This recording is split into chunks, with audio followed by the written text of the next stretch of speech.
Pak. Assalamualaikum warahmatullahi wabarakatuh. Terima kasih. Dalam kesempatan ini saya kesempitan ya. Ini baju kayaknya kesempitan nih Pak ya. Jadi dalam kesempatan ini saya kesempitan ini ya. Terima kasih semua telah hadir di acara yang sangat luar biasa Forum Rektor ini. Dan tentunya semoga dalam keadaan sehat ya Pak ya. Apalah artinya uang kalau kita tidak pegang ya. Jadi semua yang penting adalah sehat.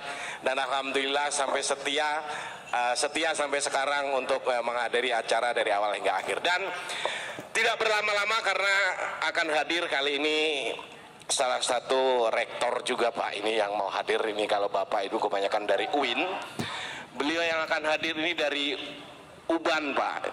Jadi ubannya sudah banyak ya. Enggak, semua Bapak tentu sudah tahu beliau ini dari ITS ya, Institut Teknologi Syariah ya. Jadi tetap ada hubungannya Pak. Yang kita akan ngobrol-ngobrol, yang awal akan kita minta pertanggungjawabannya. Kenapa beliau sampai agak sedikit mundur untuk hadir di sini. Langsung saja berikan tepuk tangan untuk Calontong. Mari Pak. Ya, alhamdulillah. Ini masih belum kelihatan, ini masih pakai. Tepuk tangan buat Calontong di sela-sela waktu nganggurnya. Masih sempat menyempat. Ini kelihatannya aja sibuk Pak. Sebenarnya nganggur aja dia Pak. Silakan Pak, silakan. Selamat malam Pak. Mohon maaf. Tadi sudah saya perkenalkan dari Rektor Bapak dari ITS, Institut Teknologi Syariah. Jadi nanti Bapak silahkan. Anda siapa? Asrek Pak. Bismillahirrahmanirrahim. Mau izin saya buka masker Bapak Ibu? Ini baru Calontong. Mantap. Emang tadi kenapa? Masih agak bingung siapa ya? Buka? Oh Calontong gitu. Sama kan? Gitu beda juga. Siapa ya? Dibuka? Siapa sih? Jadi kurang familiar Pak. Memang ini wajah yang belum di launching ya gitu Pak. Istilahnya wajah saya ini masih ikro Pak ya. Masih belajar. Mohon maaf Bapak Ibu, lebih dulu datang ya. Ya. Artinya saya telat. Disapa atau banyak rektor-rektor disapa dulu atau? Kira-kira kalau saya menyapa satu persatu mungkin memakan waktu karena ini sudah malam. Iya. Bapak-bapak, ibu-ibu, ya semua yang hadir, terutama bapak-bapak rektor, saya beri kesempatan untuk bersama-sama menyapa saya. Silakan Pak. Untuk menghemat waktu Pak. Tapi ini kebanggaan buat saya bisa hadir di sini. Iya. Mohon maaf tadi memang saya sebenarnya sama Pak Menteri hampir bareng tapi karena delay jadi ya mohon maaf saya agak terlambat. Harusnya saya jam 4 sudah terbang tapi hampir jam 7. Saya pikir-pikir ya itulah Pak, karena Bapak sama Ibu pasti tahu lah. Pesawat itu kan nggak bisa mundur. Pesawat kan nggak bisa mundur Pak, kan kalau mundur kan harus didorong itu pakai mobil itu. Makanya karena pesawat nggak bisa mundur, yang paling bisa mundur kan jadwalnya. Nah makanya pesawat itu yang dimundurin jadwalnya, karena pesawatnya nggak bisa mundur. Jadi hanya jadwalnya ya? Iya, makanya ini pas banget. Pesawat itu pakai aftur. Bahan bakar pesawat itu aftur. Ya, cuma jadwalnya yang susah diaftur. Saya mumet saya. Tapi ada pengalaman nggak sekedar sharing-sharing kenapa telat delay ya? Ya. Delay di mana tadi? Hah? Delay ya? Delay, saya kan harusnya jam 4 tadi saya sampaikan, tapi saya itu memang punya pengalaman yang kurang dengan maskapai itu kadang-kadang saya gregetan kayak tadi. Tadi saya udah delay hampir 3 jam. Iya. Bapak Ibu tahu kan kalau naik Citylink, iya, itu pantun nggak habis-habis. Kan saya jadi tambah kesel Pak ya. Lucu sebenarnya, orangnya lucu, cuma waktunya yang nggak tepat gitu. Udah delay hampir 3 jam masih aja berpantun-pantun. Sampai saya bentak tadi. Gimana? Enggak, saya udah mati bentaknya. Itu namanya nggak berani bentak. Takut mengganggu penumpang lain. Cuaca bukan. Ya, kalau cuaca gini, tadi sebenarnya saya itu sama pengalaman dengan pesawat itu gini. Bapak Ibu kalau naik pesawat, saya itu punya kebiasaan paling seneng duduk di jendela Pak. Iya. Karena apa? Karena saya itu biasanya kalau di pesawat begitu naik saya langsung tidur. Biasanya gitu istirahat di pesawat. Karena kalau takutnya kalau duduk di tengah nanti ada penumpang yang dari posisi jendela mau ke toilet kan ngelewati saya jadi terganggu. Makanya saya mending pilih yang jendela. Tapi saya heran pesawat itu kalau mau take off atau landing, saya yang sudah tidur dibangunin Bu. Ya iyalah. Disuruh buka jendela. Iya benar. Padahal kalau waktu giliran bagi makanan, saya tidur didiemin loh. Iya. Dilewati kalau bagi makanan saya tidur dilewati, tapi giliran take off atau landing, saya dibangunin suruh buka jendela. Saya mikir, apa jendelanya kalau saya tutup pandangan pilot terganggu gitu kan? Padahal enggak. Kan pilot di depan. Sampai saya penasaran, apa pilotnya duduk sebelah saya gitu kan? Kalau ini nggak dibuka dia nggak bisa ngelihat. Padahal pilot kan di depan. Akhirnya saya cari informasi. Saya googling di Yahoo, Pak. Saya googling di Google, Mas. Pak Rektor nggak pernah googling di Yahoo? Nggak pernah lah. Googling di mana? Google. Oh berarti kalau di Yahoo harusnya saya Yahing ya? Wahing. Loh, Pak Ibu, saya kalau mau googling, saya masuk ke yahoo.com, baru saya ketik google.com gitu. Lama Pak. Loh, itu lebih cepat karena apa? Search engine-nya Google waktu nyari dibantuin sama Yahoo. Jadi dijamin lebih cepat menghabiskan kuota. Terus hasilnya gimana? Saya cari informasi, ternyata Bapak Ibu yang perlu kita ketahui, pesawat itu ternyata yang paling krusial adalah saat dia take off atau landing. Karena ketika take off itu yang namanya bahan bakar itu full. Jadi suplai bahan bakar itu maksimal. Jadi itu sangat rawan.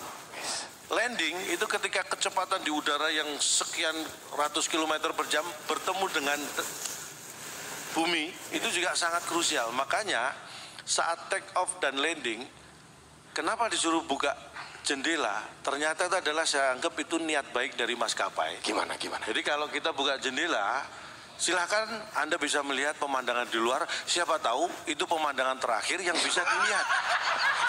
Jadi saya mensyukuri itu aja. Terima kasih aja. Daripada kesel ya kan Pak ya. Iya. Itu. Terus. Jadi itu makanya kalau kita di jendela tidur dibangunin, kita nggak perlu emosi karena tujuannya baik sebenarnya. Iya, ngingetin ya. Terus nemu apa lagi tuh kalau kadang-kadang saya begitu duduk Bapak Ibu pasti inget ya di pesawat. Ini yang bikin saya itu konyol ya, merasa ini maskapai ini maunya apa sih? Tadi ngamatin gitu. Saya ngamati mulai dari dulu sampai tadi paling jengkel tadi memang. Tulisan jelas di tempat duduk di depan saya itu ada stiker. Memindahkan pelampung, Bapak Ibu harus tahu. Atau mengambil, membawa pulang pelampung itu 200 juta denda. Atau 2 tahun kurungan penjara. Di depan kursi itu, di depan kursi saya baca. Memindahkan pelampung atau mengambil pelampung dari tempatnya itu didenda 200 juta atau penjara 2 tahun. Sudah gitu ketika mau terbang pramugari ngasih tahu caranya. Bapak Ibu, pelampung ada di bawah tempat duduk. Awalnya saya nggak tahu pelampungnya di mana. Ini malah dikasih tahu. Ini kan mancing-mancing biar kita kena denda. Iya kan? Bener loh. Awalnya saya nggak tahu. Pelampung di mana masa kita tahu. Dikasih tahu. Bapak Ibu, pelampung ada di bawah tempat kursi, di bawah kursi Anda. Ya kita kan jadi tahu pelampungnya di situ. Kita masih kita tahan nih. Dikasih tahu cara make. Cara make dikalungkan, dikencangkan, ditiup. Kita ini dijebak. Untung iman saya kuat. Kalau enggak saya ikutin, coba-coba ya kan. Udah tahu tempatnya saya ambil, udah tahu cara pakai saya pakai. Nah, Bapak 200 juta gitu kan. Untung saya iman saya kuat. Kalau diem aja ya udah nggak ngambil. Iya, kalau kita diem aja juga nggak apa-apa. Kalau itu fungsinya kalau kita juga nggak minta kalau terjadi apa-apa, Pak. Nah, makanya justru kalau terjadi, makanya ini pentingnya saya bersyukur karena saya punya asuransi ya, ini pentingnya. Karena saya membayangkan ya, penumpang pesawat yang nggak punya asuransi itu pasti Dilema banget itu. Kenapa? Dibayangkan ya, mengambil pelampung kan dendanya 200 juta. Iya. Ini mohon maaf, kalau misalnya terjadi sesuatu di udara, Iya. Iya kan? Ini penumpang yang punya asuransi tenang aja dia. Iya. Yang nggak punya asuransi pasti mikir. Gimana? Kalau dia pakai pelampung, misalnya terjadi apa-apa dengan pesawat, akhirnya dia meninggal. Iya. Orang yang nggak punya asuransi, itu santunannya paling 100 juta. Iya. Dendanya ngambil pelampung 200 juta. Sudah meninggal punya utang 100 juta. Apa nggak mumet itu? Untung saya tenang aja punya asuransi. Makanya itu dilema. Makanya Bapak Ibu mending punya asuransi. Kalau Bapak Ibu perlu asuransi, tolong dicatat nomor handphone istri saya. Malah nyeles.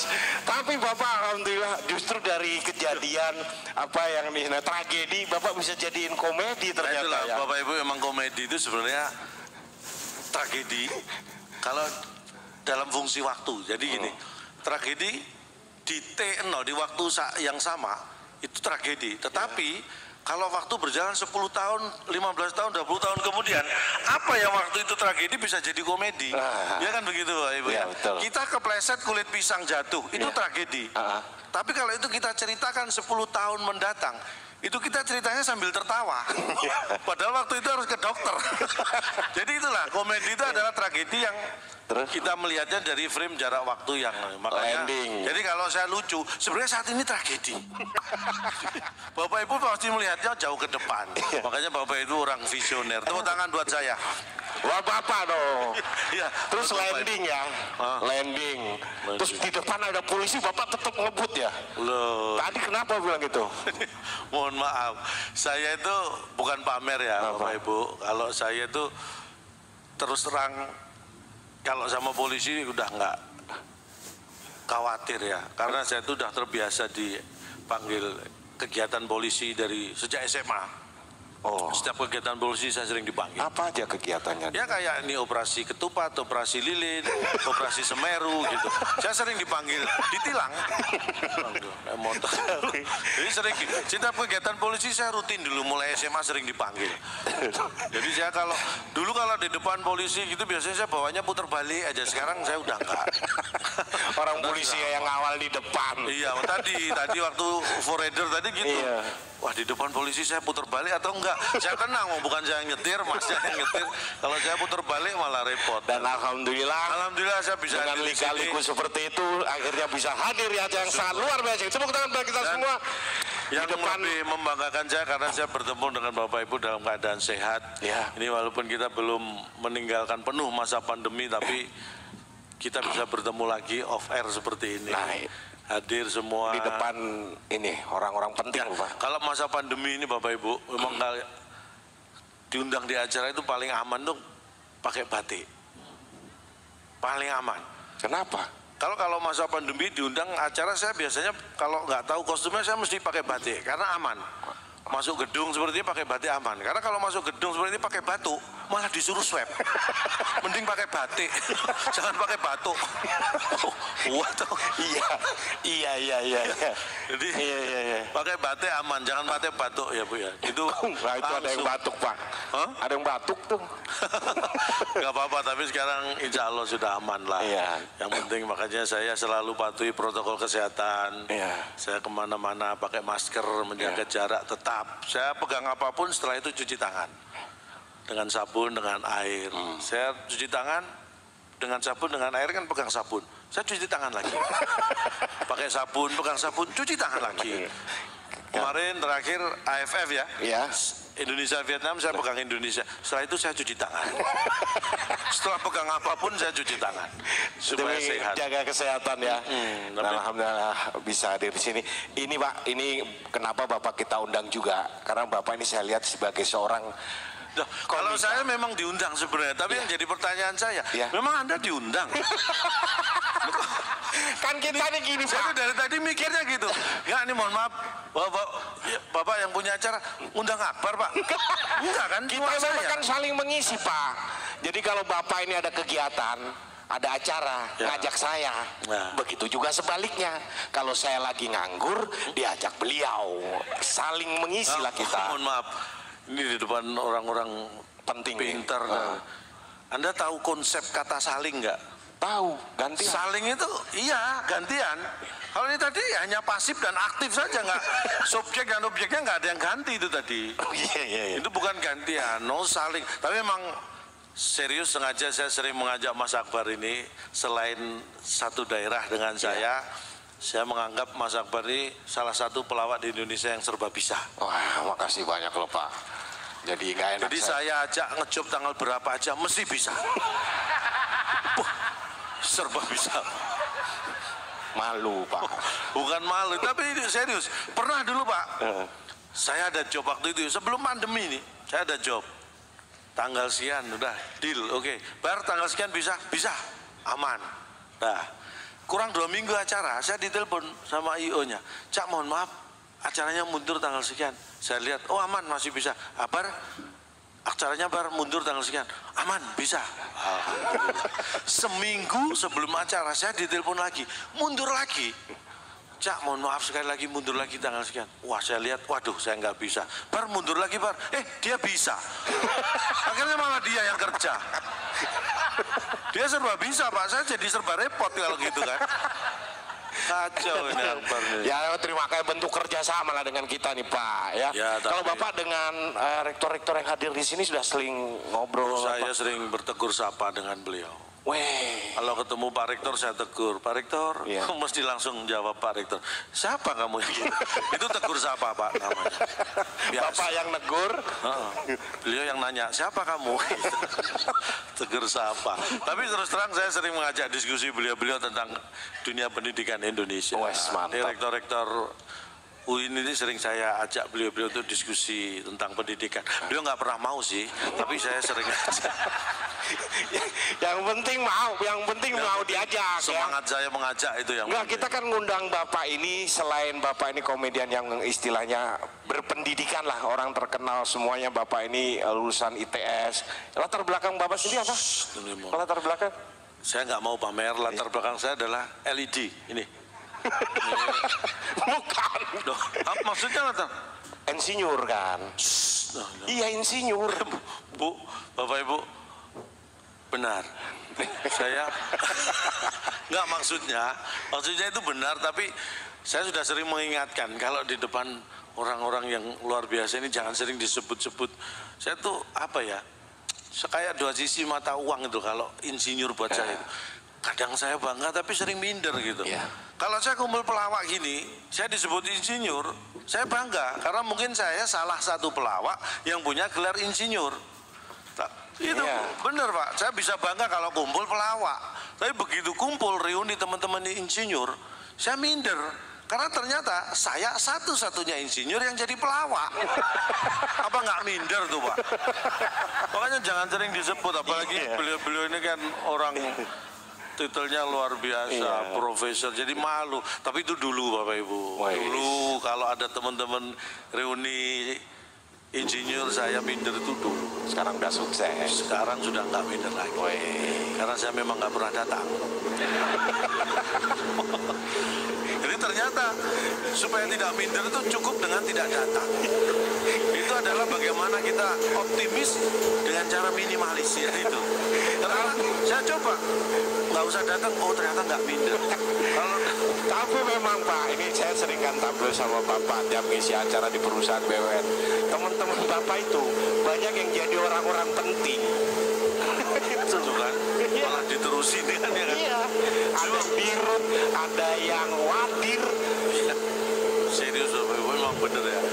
Teman-teman saya, seangkatan saya, senior saya sedikit itu banyak jadi orang penting. Kalau saya sih yang penting jadi orang. Nggak perlu jadi orang penting, yang penting jadi orang. Dan yang lebih penting lagi kayak gini, yang penting orangnya jadi. Ini kalau nggak jadi saya repot loh ini Pak. Dan ditelepon acara terus nggak jadi itu, waduh paling sedih saya.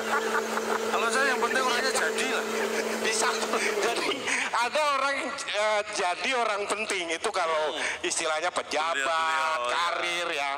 Kalau kita sebagai komedian, sebagai pengisi acara, yang penting orangnya jadi. Itu udah alhamdulillah bersyukur saya.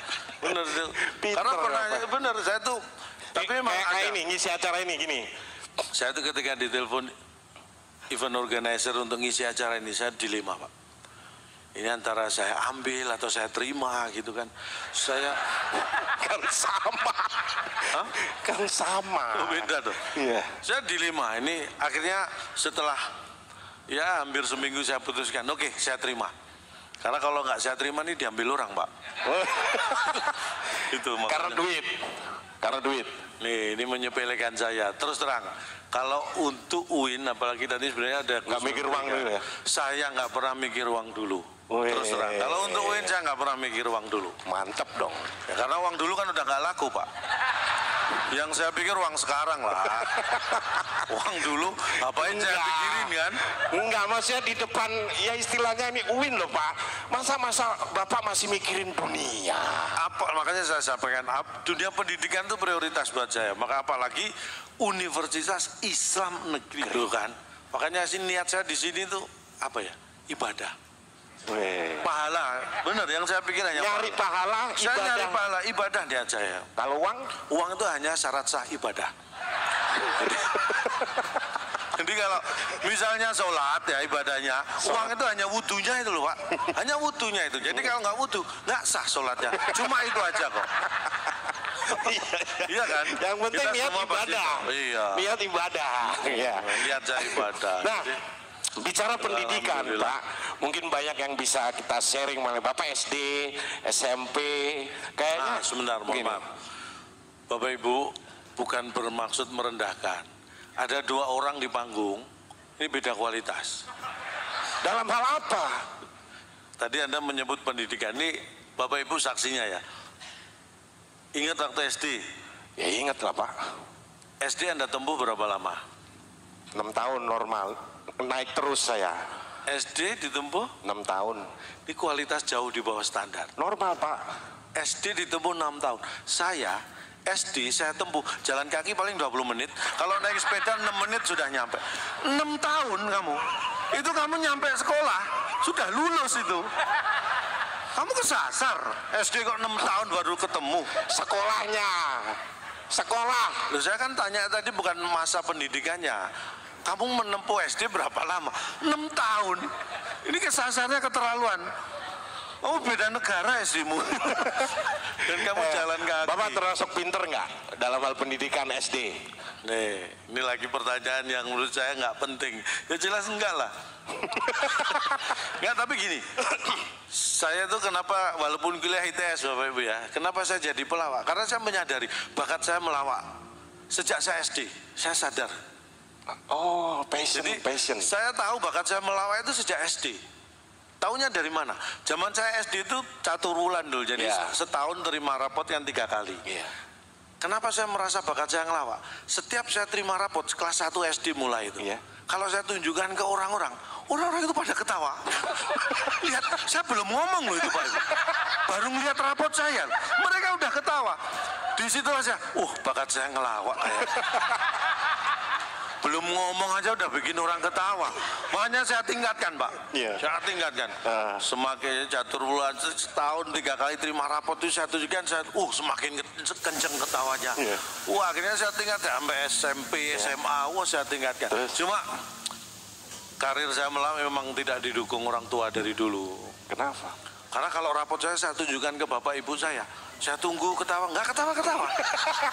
Malah dimarahin saya. Saya dalam hati, bapak ibu saya nggak support bakat melawak saya. Itu karena nilai jelek. Berapa sih memang dulu nilai? Saya itu ya, matematika, IPA, IPS zaman SD itu kalau nggak 9, 10, 9, 10. Ya bagus itu. Teman-teman 100 kok. Bagus gimana kamu? Ya pantesan.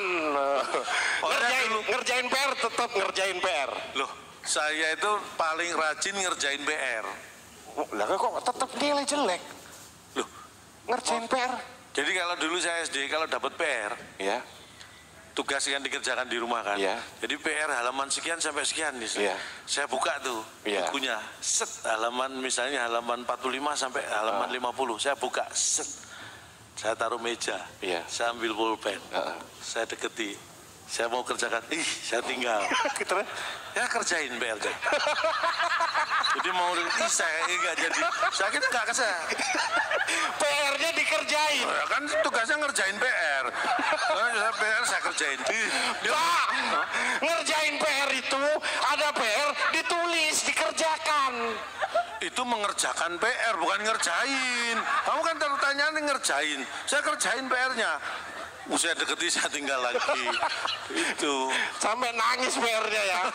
Ya ampun, ya ampun. Makanya alhamdulillah saya bersyukur walaupun saya pelawak, tapi saya itu komit ya.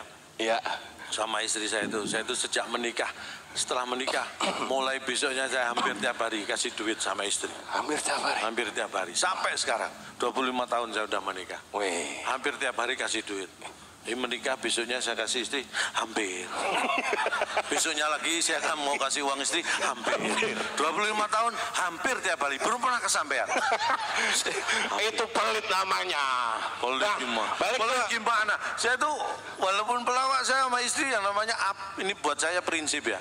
Apapun permintaan, kebutuhan istri selalu saya cukupi. Itu harga mati buat saya. Tidak apapun yang diminta istri, kebutuhan istri selalu saya cukupi. Pak minta tas Pak. Cukup ya, cukup. Nah, gitu. Saya cukupi.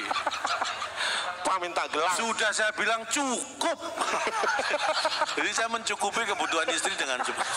Minta apa aja saya cukupi. Itu bukan saya cukupi, nggak dikasih. Ya kan apapun diminta. Nah, balik lagi ke pendidikan anak gitu tadi loh Pak, anak. Anak kalau mendidik anak waktu Bapak nilai-nilai. Oh, saya. Kan dalam pendidikan itu apakah sekarang itu nilai itu penting, harus sekian dan sekian? Sekarang bukan sekarang, saya melihat memang kadang-kadang kita itu terjebak.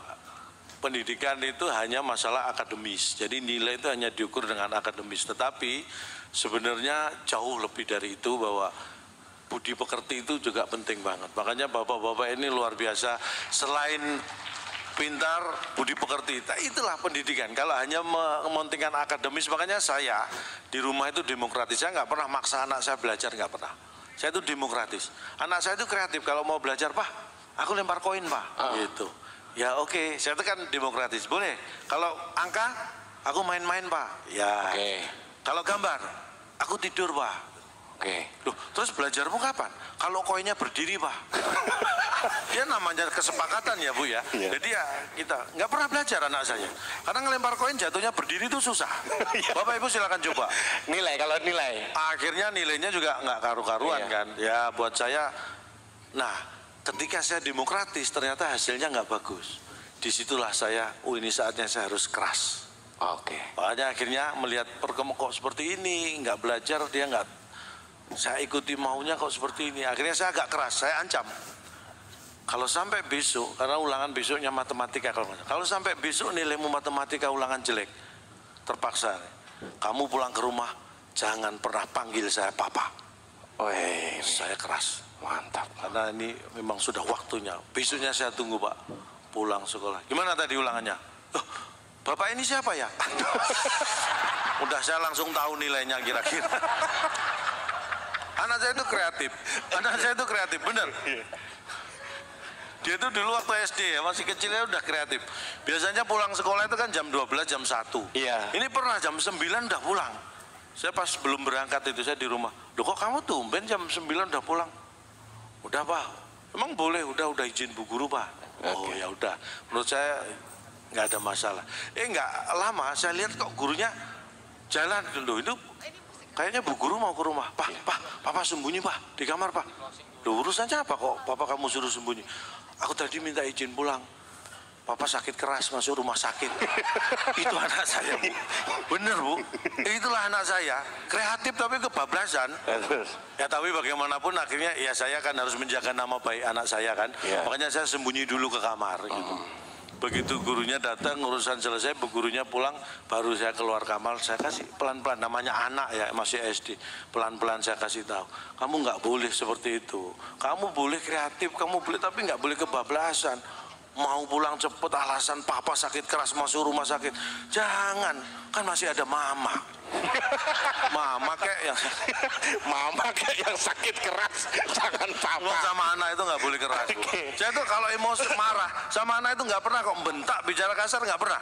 Wis, mantap. Saya nggak pernah, saya cukup melotot gitu. Ya tangan nyekik dikit lah. Kayak gini. Bahasa Arab, kan katanya membiasakan bahasa Arab juga di rumah. Oh, saya itu mohon maaf, saya 5 tahun di Tebu Ireng. Weh, jual parfum. Lo yang di sebelah saya itu bapak. Lo kamu yang jual sajadah? Iya. Temen lama ternyata. Ya, diajarkan. Kan orang biasa Inggris gitu. Oh, kalau saya bahasa itu penting. Iya. Bahasa Arab, bahasa Inggris saya tekankan di rumah. Iya. Kalau saya memang lebih jago bahasa Arab sih dibanding bahasa Inggris. Iya. Oh, bahasa Arab. Oke. Misalnya mau dites wah. Iya, misal bahasa Arab bisa. Kayak gini nih. Yang ringan-ringan aja ya. Iya, pidato. Iya, oke. Selamat pagi. Ba'da subuh. Selamat siang. Ba'da zuhur. Selamat sore. Ba'da asar. Selamat malam. Ba'da isya. Ya, sholat 5 waktu saya rutin, alhamdulillah. Tapi kalau bahasa Inggris, saya bukan nggak pinter ya. Saya itu apa? Saya tuh kalau sudah ngomong bahasa Inggris susah berhenti, Pak. Oh. Makanya daripada susah berhenti, mending nggak saya mulai. Tapi tetap anak saya, walaupun bapaknya nggak pinter bahasa Inggris, anak saya harus pinter bahasa Inggris. Iya. Makanya saya tuh bikin aturan di rumah. Semua anggota keluarga di rumah saya itu setiap Senin sampai Jumat, workday ya, itu komunikasi antara anggota keluarga di rumah harus dalam bahasa Inggris. Itu aturan yang saya bikin. Satu kata keluar dari mulut nggak bahasa Inggris Senin sampai Jumat, denda 5.000. Satu kata 5.000. Oh. Kalau Sabtu Minggu baru bebas, pakai bahasa apa aja. Karena saya di rumah Sabtu Minggu. Bapak yang kena banyak. Ya makanya kalau bikin aturan kan yang meringankan kita ya Pak. Nah, kalau aturannya setiap hari saya yang bayar denda paling banyak dong. Ya kan? Nah, ini waktunya habis ya. Jadi, mohon maaf sekali lagi ya. Cukup ya. Bapak Ibu sudah cukup? Ada yang belum, ada yang sudah cukup, Pak. Saya begini, kalau materi saya untuk materi melawak saya masih banyak. Cuma saya berdiri di sini juga karena mau untuk memenuhi kebutuhan materi juga sih. Tapi kalau materi ngelawaknya masih banyak, Bapak Ibu. Insya Allah. Kalau nggak percaya silakan diundang lagi di acara berikutnya. Peluncuran ini ya, SPAN UMPTKIN. Nah, setelah ini, kalau nanti Bapak Ibu ada acara di kampus masing-masing, di UIN di seluruh Indonesia, ini saya umumkan, saya lancangilah manajemen nggak apa-apa. Kalau ngundang lagi saya, ini resmi saya sampaikan, cukup membayar saya 50%. Wes, teman, bener nih. Ya, bener. Cukup bener. Kalau UIN ada acara di kampus masing-masing, dimanapun, ngundang acara saya, cukup bayar 50%. 50% DP, 50% pelunasan. Jadi gitu. Sama itu. Beda kan 2 termin. Nggak harus lunas lah. Aduh. Tapi terus terang kita memasuki era digital, makanya ini peluncuran ini juga dalam menghadapi era sekarang digital. Pak, daftar-daftar kayak gini sudah online. Jadi kita. Saya hadir di sini aja walaupun pelawak karena digital. Mantap. Karena begitu antara panitia dan manajemen saya secara sudah cocok. Nah, saya hadir digital. Digital adalah segalanya, digital. Dan transformasi lah istilahnya. Ya pasti, digital itu selalu diikuti dengan transformasi. Transformasi begitu saya sudah ditransfer, dikasih informasi saya. Ada masa-masa transisi pasti. Karena begitu sudah ditransfer, kantong saya terisi. Transisi. Bukan itu, digital tuh maksudnya gini, kita nggak bisa manual dalam tetap harus adaptasi dimanapun termasuk pendidikan. Gini deh, di rumah Bapak sudah menerapkan digital. Loh, saya itu mohon maaf, saya pasang wifi di rumah saya. Udah ada wifi? Loh, wifi saya sekarang di mana-mana Pak, warkop, apa semua ada wifi. Tapi wifi saya langganan paling kenceng, paling mahal. Karena saya mau yang paling kencang. Malahannya bulanannya paling Berapa mahal. Mbps? Wah, saya pokoknya saya mintanya yang paling mahal, yang paling kencang ya. Dan benar terbukti. Bapak Ibu kalau nggak percaya mampir ke rumah saya. Wifi di rumah saya begitu login langsung lockout. Kewenceng Pak. Oh, ini mahal saya bayar nggak masalah. Kewenceng gini sepuas saya. Begitu login? Lockout langsung. Login lockout. Belum ada kan sekenceng itu Pak ya. CCTV ada? Hah? CCTV juga dipasang.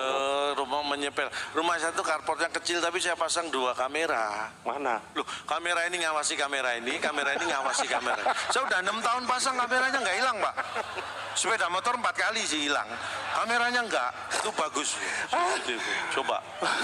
Bapak semakin ditanya semakin bingung. Gini Pak, ini kan Bapak di depan orang-orang yang berpendidikan. Paling enggak ngomongnya itu ada isinya gitu loh Pak. Dari awal sampai akhir Bapak ini bercanda aja gitu. Ini Bapak Ibu, kenapa saya kesannya omongan saya nggak ada isinya ya kan? Iya. Karena saya itu menyesuaikan dengan kultur. Karena mari kita ingat-ingat ketika kita sekolah SD sampai SMA, sepintar apapun Bapak Ibu, termasuk kamu, siapapun, ketika sekolah SD sampai SMA, ada pelajaran yang murid nggak pinter, sampai murid yang pinter kalau pelajaran itu datang, semua pasti bahagia. Olahraga. Oh, olahraga ada yang senang, ada yang enggak. Habis ekstrakurikuler. Ekstrakurikuler itu kenapa diberi pilihan? Karena ada yang suka, ada yang enggak, biar milih. Apa dong? Pelajaran yang ditunggu dan setiap pelajaran datang semua murid bahagia adalah pelajaran kosong. Loh, Bapak Ibu ingat jadinya kan?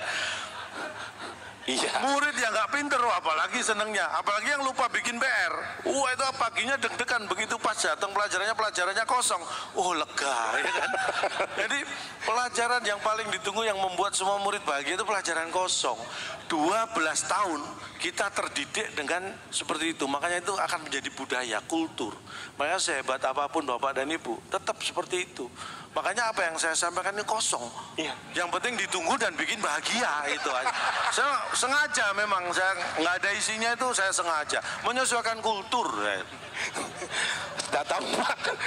Untung nggak ada Pak Menteri di sini. Hah? Untung nggak ada Pak Menteri kalau ngomongnya gini nih. Iya sih. Oh iya sih. Tapi sempat ketemu tadi di Tadi memang tadi sore Pak Menteri begitu sudah landing di Juanda. Ya. Beliau sempat telepon. Terus ngomong apa? Lu nggak tahu. Lo katanya sempat telepon. Ya pasti sempat lah. Masa Pak Menteri nggak sempat telepon? Pasti telepon situ. Lu siapa yang bilang telepon saya? Kan saya nggak bilang Pak Menteri telepon saya. Terus Pak Menteri ketika nyampe di Juanda sempat telepon. Lah beliau telepon siapa ya terserah beliau.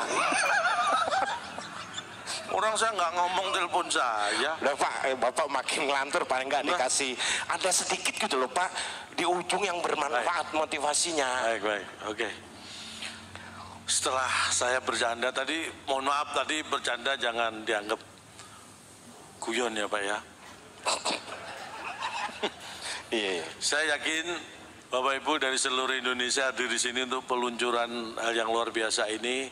Tujuannya adalah saya tahu betul bahwa Bapak Ibu ingin berjuang untuk kemajuan pendidikan Indonesia. Saya tahu persis itu. Jadi Bapak Ibu hadir di sini semangatnya adalah berjuang. Dan yang perlu saya ingatkan, berjuang itu butuh bersatu. Berjuang itu butuh bersatu. Jangan dua, karena kalau bernya dua jadi berjuang.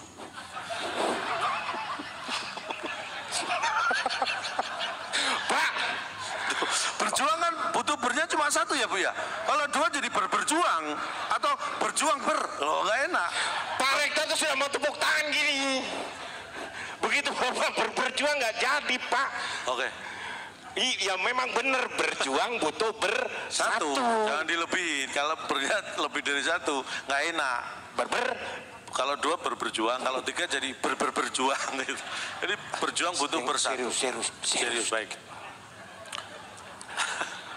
Karena berjuang bersatu kebersamaan. Kenapa ada peluncuran dari seluruh Universitas Islam Negeri di Indonesia? Karena tujuannya adalah begini. Ini adalah tujuan bersama. Sudah tidak ada lagi kamu UIN mana, kamu UIN mana. Tapi inilah UIN. Tidak ada lagi hal yang bersifat individu. Ini adalah kebersamaan. Jadi mulai malam ini Bapak Ibu, hilangkan kata aku ganti dengan kita. Karena tanggung jawab itu bukan hanya tanggung jawab aku, tapi itu tanggung jawab kita. Perjuangan bukan hanya perjuangan aku, ini perjuangan kita. Karena nanti keberhasilan, kesuksesan bukan hanya kesuksesan aku, tapi itulah kesuksesan kita. Ganti aku dengan kita mulai malam ini. Berarti ini job kita, Pak. Ini job aku. Ini job aku, Pak. Kamu Katanya ganti aku dengan kita. itu untuk bapak-bapak, ibu-ibu. Untuk kita tetap aku. Kamu jangan mengita-ngitakan aku. Pak, ini job aku, Pak. Bu, ini job aku. Bukan job kita. Kamu belum aman, aku udah. Alhamdulillah. Mohon maaf karena waktu. Sekali lagi, kalau mungkin ada kata-kata yang salah mohon dianggap benar. Karena tak ada gading yang tak retak. Jadi kami mohon maaf atas keretakan keluarga Gading dengan Gisel sehingga tidak. Aduh. Tak ada gading yang tak retak. Atas nama keluarga besar Gajah kami mohon maaf tidak bisa menghasilkan gading yang tak retak. Kalau ada sumur di ladang boleh kita menumpang mandi. Kalau ada umur panjang mudah-mudahan kita diundang lagi. Sukses untuk Bapak Ibu sekalian, sehat selalu. Wassalamualaikum warahmatullahi wabarakatuh. Waalaikumsalam warahmatullahi wabarakatuh. Berikan tepuk tangan yang